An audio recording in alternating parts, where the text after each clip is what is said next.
Hey guys, welcome back to the channel, and today we're going to be reviewing the Superblast 2. Now, I'm someone that did a lot of running in the Superblast 1, got about 800 Ks out of it, starting to get a fair bit of wear and tear, so I thought it's time for the latest update to drop, and I'm going to have to cop it at $320. Superblast 2, not too much has changed, but enough to make an impact on the overall ride, comfort, and not necessarily general feel of the shoe. To me, it still feels very familiar to what we had. It's just a little facelift. Going in with some of the key updates, probably the biggest one would be the upper. We're going with an engineered woven knit. Kind of stretches a little better with the foot, more catering fit, whereas I found with the first model here, it's a stiffer material that was a little less comfortable, whereas this kind of really moves well with the foot. Even with the tongue here, we're going with a couple of padded areas, which is a slight upgrade from the amount of padding we got in the first model. Personal preference, I just generally like the aesthetic of this upper a lot more. Adds a couple of extra details around the paneling throughout here. I think that looks very nice on foot. With the midsole here, we're going in with the FF Blast Turbo Plus, and there is a bottom layer here, much smaller. That's going to consist of the FF Blast Plus Eco. In terms of that outsole, we're getting full ground contact of the ASICS hybrid ASICS grip. Now, to me, the outsole was something that was really lacking out of the first model of the Superblast. Not too many people seem to have that same issue. Maybe I'm a slightly heavier runner. Definitely saw a lot of wear and tear around the forefoot areas here, where I felt like there could have been maybe some better paneling, and even just these kind of filled in cracks. You can see in this model here that I have, hopefully, there's a lot of dirt, rocks, kind of gravel stuck between these kind of crevices between the midsole and the outsole material. But however, in this new Superblast 2, we've gone ahead and filled in a lot of these crevices. Definitely a bit more rock proof, if you want to call it that. And then the actual outsole in itself, this hybrid grip, a lot more rougher, and it feels that little bit thicker. Now, this is where some people would hit the panic button. We are going 9 grams heavier in the Superblast 2. 9 grams, you can't feel the difference. I mean, still with the 45.5 in the heel and the 37.5 in the forefoot, 8mm drop.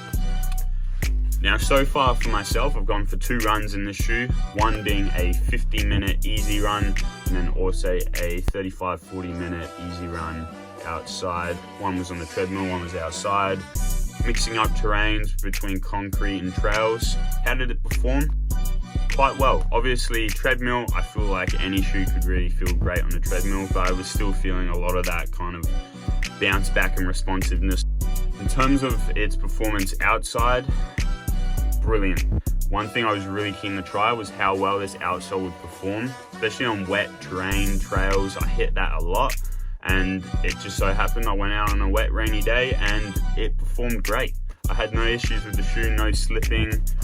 Now, with that, is the shoe that much different from the Superblast 1? No, not at all.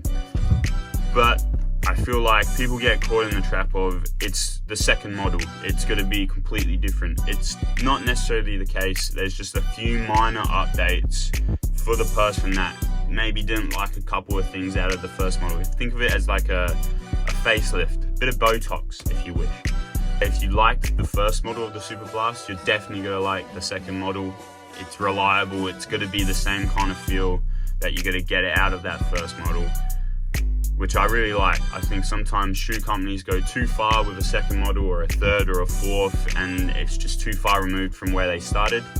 I think ASICS are doing a great job as keeping this very much in line with how the first model was. Now, if you were to talk to ASICS about what this shoe meets and what consumer it meets, it's a highly versatile trainer for your recovery runs and your tempo runs. And I feel like they've hit the nail on the head there. It's something that you can use on that slower run, and it's still going to comfort you in every step. And if you did need to pick up the pace, you get that responsive feel out of the midsole. So it's that time where I rate the shoe, and I'm going to have to give this one a 9 out of 10. There's really not much you can fault out of the shoe and its intended purpose. Only thing I would say as what I would want to see in a future model is potentially just filling in this narrowness through here, and maybe letting it flare out a little longer going into the hill. I think this would add a little bit of stability to the model. Not that it necessarily needs to be a stability model, but I feel like as someone that pronates a little bit, not that I'm too concerned about it. There it is. That is the Superblast 2 review. Highly recommend that you go and grab a pair and try it on in store, or even purchase a pair and try it. Comment below if you have also tried it on and enjoyed your experience, or if not, tell me why.